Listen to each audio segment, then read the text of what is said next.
Hi everyone, it's Elizabeth. Welcome back to my channel. So today is the first video of my Halloween series. I'm going to be publishing a Halloween tutorial once a week for the entirety of October. This look, obviously, if you can tell, is kind of a evil mermaid siren. There are a lot of looks out on the internet like this, but what I love about mermaids is it's subjective. There's no right or wrong look to it. And I was originally going to go for very dramatic, vampy kind of jewel tones like hunter greens and royal blues and purples, and it ended up getting away from that into more blue grays and purples. That's just how my vision ended up creating itself, and I'm actually really happy with the look. My inspiration in my head, because I have to have a storyline for everything, just who I am, is something along the lines of, instead of an evil mermaid, you know, dramatic, like the 6-inch fangs, which I'm pretty sure even a desperate sailor would probably turn the boat around and run away from, is like a drowning girl in the ocean, so kind of on the verge of hypothermia and death. So it's like a pretty morbid look. So if you like pretty corpses, thumbs up for Tim Burton, basically. This is the look that I've created, and if you like it, just keep watching.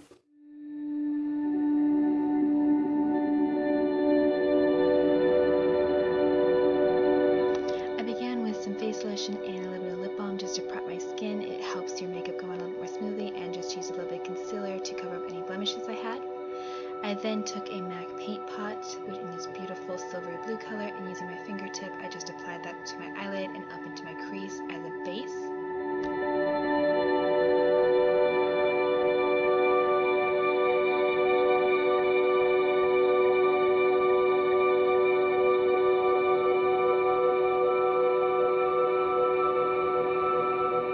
Then I took a sample size of Benefit What's Up and used that as my inner corner base for my highlight, and also my brow bone highlight.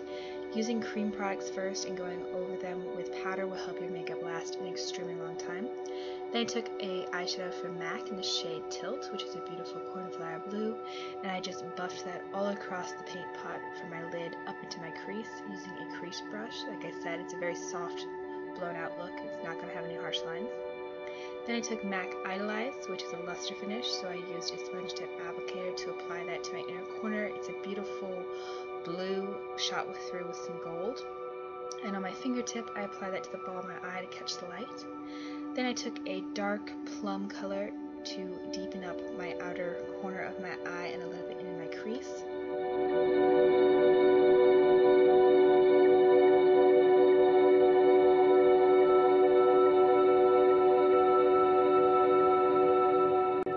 Sure to buff it in again. If you have any fallout, just wipe it away with a makeup wipe. Then I took a bright purple eyeshadow and I applied that near my lash line at the outer corner for just a little flash of color. And I buffed along my lower lash line with Tilt again. Then I took a hunter green eyeliner pencil from Rimmel, and I tightline my upper waterline. Doing this will keep the focus on this very softness, but it won't lose your eye. If you put eyeliner along your upper lash line, that'll take some of the focus away.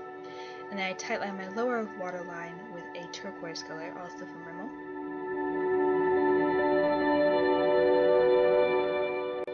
I then took a little bit more MAC's Tilt along that turquoise eyeliner to help it set and last a little bit longer. Next up, I used Rimmel Accelerator Mascara to give my upper and lower lashes a one coat. I'm going to go in with some false eyelashes in just a minute.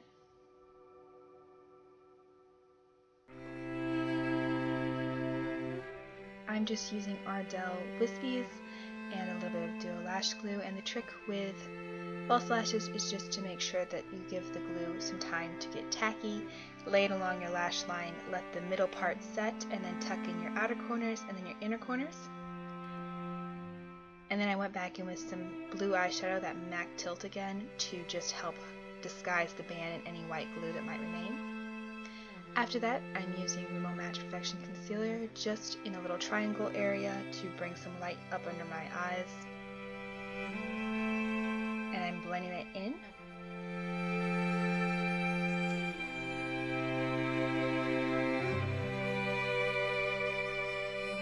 Then I'm taking MAC Quarry, which is actually an eyeshadow, but I'm going to be using it as a contour shade because I wanted my face to be quite gaunt looking and a little bit harsh almost.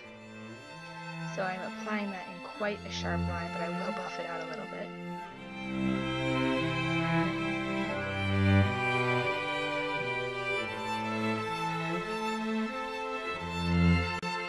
I'm also contouring my nose, a little bit under my chin, and right under my lower lip to make my lower lip look that much powderier, like it's casting a shadow, which my lip actually kind of does already, but I wanted to accentuate that.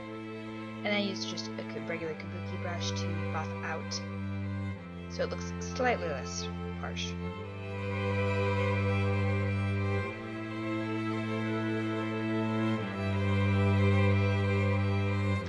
Then I'm actually canceling out my natural lip color with that same Rimmel Match Perfection concealer.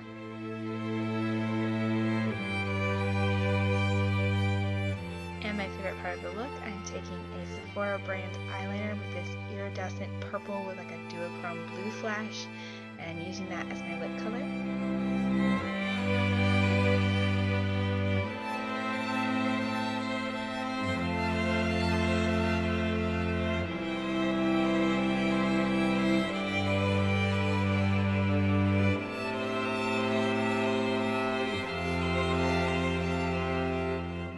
Taking a little bit of MAC's Idolize just to pat in the center of my lip to catch the light and help set it, and I can tell you that lip combination actually lasted a really long time.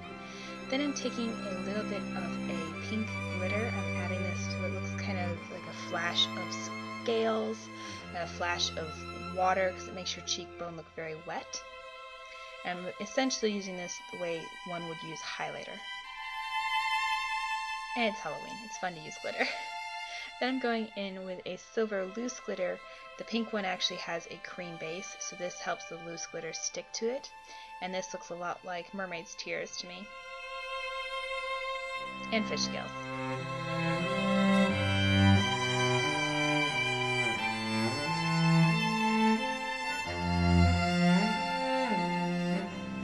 For your hair, you could pretty much do anything, a fishtail braid, loose waves. I went with my natural curls, and all I did was wash, condition, comb through with a Tangle Teaser, squeeze out any excess water, and hit it with some beach spray and just let it air dry. If you like the look of this curls and you don't have naturally curly hair, I'd recommend the Conair Spiral Curler. I happen to own it, and it's really good at achieving this look, or if you want to clean up your natural curls, it works really well. Then for my costume, I just went and raided my closet with what inspired me and reminds me of mermaids and fish.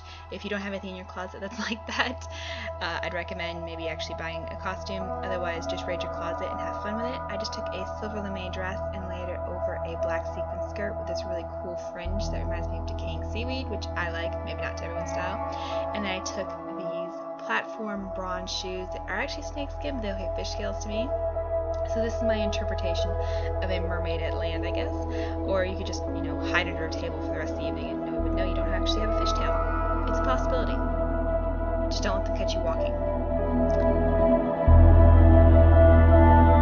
For the rest of my costume, it is definitely focused on jewelry. I wanted to look like she was kind of a jewelry hoarder, and these would be all of her treasures from all of the ships she would have stolen from, so 18th century galleons and pirate ships, so lots of pearls and southwestern kind of Spanish inspired jewelry, and I wanted all the jewelry I had basically. And then for my nails, I again went kind of with the hypothermia theme and went for a blue gray nail polish from Butter London in the shade Lady Luck. And then for a little bit of fun if you're out in the evening, I just took a battery operated string of lights and wrapped it around my head. I thought it looked kind of ethereal and fun, and just tucked the battery pack into my bra. I hope you guys enjoyed this video. If you recreate this look, I would absolutely love to see it, so send me a picture on Twitter or Instagram and I will like and favorite it. I hope you're all having a wonderful day, and I will talk to you guys soon. If you're interested in any of my other costume tutorials, they will be coming out soon, and I will link them down below. Bye guys, love you lots.